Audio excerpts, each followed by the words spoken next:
I think there needs to be support for agriculture. It just needs to be more targeted. And we don't want to get a situation where as a nation we are become totally dependent on imported food products and we end up with empty shelves. We're unable to send anything to Northern Ireland. Northern Ireland and the south of Ireland would be Scotland's basically #1 customer. Headline price, we will say, for the sake of example, is 45 pence a litre. Cost of production is somewhere around about 60 pence a litre at the moment. Real voices from days of travelling around the UK to find out just where food production stands. Rising costs, a lack of joined-up thinking, is driving up prices at the checkout.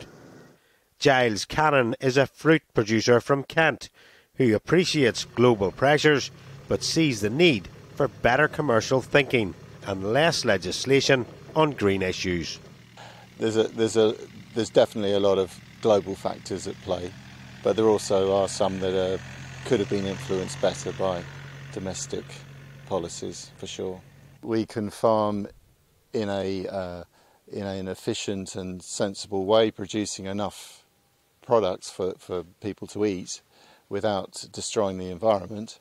It's not an either-or situation, but if you do focus too much on the environment at the expense of production, you will export your production overseas, and is that a good thing environmentally? The lack of rain is helping some crops but causing problems for others. I think apples, pears, that type of commodity, they are struggling, and we don't have sufficient water from our own reservoir to water all the crops all the time, and so we have some orchards where we're going to see diminished yields and smaller size profile in the fruit. The agri-industry is frustrated at the amount of legislation going forward on environmental issues, and Stephen Crabb MP explains the costly decision on the red diesel restrictions.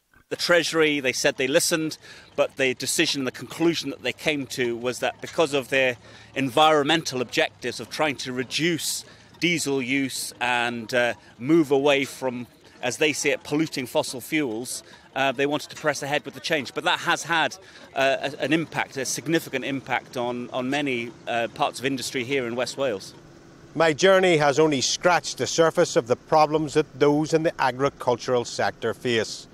If the government are to get inflationary pressures on food under control, they must decide whether it is open or closed markets and a policy for the UK. Or they may decide to just go for low-hanging fruit. Dougie Beattie, GB News,